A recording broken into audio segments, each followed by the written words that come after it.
மிகவும் பிரபலமான தொழிலதிபர் அவர்.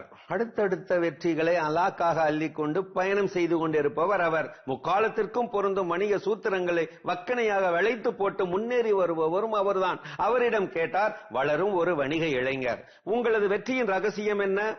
ரகசியம் என்று எதுவும் இல்லை தம்பி, வாய்ப்பு கிடைக்குமா என்று கதவை தட்டிக் கொண்டே இருக்க வேண்டும், அவ்வளவுதான். அது சரி, எப்போது வாய்ப்பு கிடைக்கும்? கதவு எப்போது திறக்கும்? அதை நான் எப்படி கண்டுபிடிப்பது? அந்த தொழிலதிபர் சொன்னார், கண்டுபிடிக்க வழி இருப்பதாக தெரியவில்லை, ஆனால் திறக்கும் வரை தட்டிக்கொண்டே இருப்பதுதான் ஒரே வழி. எப்படி? நல்ல கதை இல்ல? இதே வெற்றியை பற்றி இதோ இன்னொரு கதை.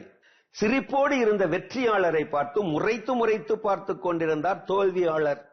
முறைத்தவர் முகத்தில் சோகம் அப்பிக் கொண்டிருந்தது. அருகே போன வெற்றியாளர் ஆதரவாய் அவரோடு இருந்து கொண்டு சிரிக்க, அவரோ பதில் சிரிப்பு சிரிக்க மறுத்தார். ஏன் இவ்வளவு சோகம்? முகத்தில் சிரிப்பே இல்லையே, மகிழ்ச்சியே இல்லையே. நீங்கள் வெற்றி பெற்றதால் மகிழ்ச்சியாக இருக்கிறீர்கள், தோற்று பாருங்கள், அப்போது தெரியும், முறைத்தபடி சொன்னார் அவர். ஆனால் அன்பாய் இவர் சொன்னார், இல்லை நண்பரே, நான் வெற்றி பெற்றதால் மகிழ்ச்சியாய் இல்லை, மகிழ்ச்சியாய் இருப்பதால் வெற்றி பெற்றேன். இவையெல்லாம் கவிஞர் கண்ணதாசனின் வெற்றி சிந்தனைகள். வெற்றிக்கும் தோல்விக்கும் சிறு வித்தியாசம்தான். கடமையை செய்தால் வெற்றி, கடமைக்கு செய்தால் தோல்வி.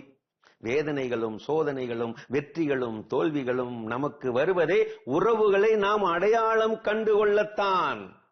நீ வெற்றிக்காக போராடும் போது வீண் முயற்சி என்றவர்கள் தான் நீ வென்ற பிறகு விடாமுயற்சி என்பார்கள். உயர்ந்த இடத்தில் இருக்கும் போது உலகம் உன்னை மதிக்கும். உன் நிலையும் கொஞ்சம் இறங்கி வந்தால் நிழலும் கூட மிதிக்கும். புத்தியுள்ள மனிதரெல்லாம் வெற்றி காண்பதில்லை, வெற்றி பெற்ற மனிதரெல்லாம் புத்திசாலி இல்லை. இவற்றோடு இதோ கவிஞர் கண்ணதாசனின் இன்னொரு முத்தாய்ப்பு முத்து. சிறகு கிடைத்தால் பறப்பது மட்டும் வாழ்க்கை அல்ல, சிலுவை கிடைத்தாலும் சுமப்பதுவே வாழ்க்கை. அருமையான கதைகள் 1000 பகுதி பார்த்துட்டோம். எனக்கான கதையும் சிந்தனை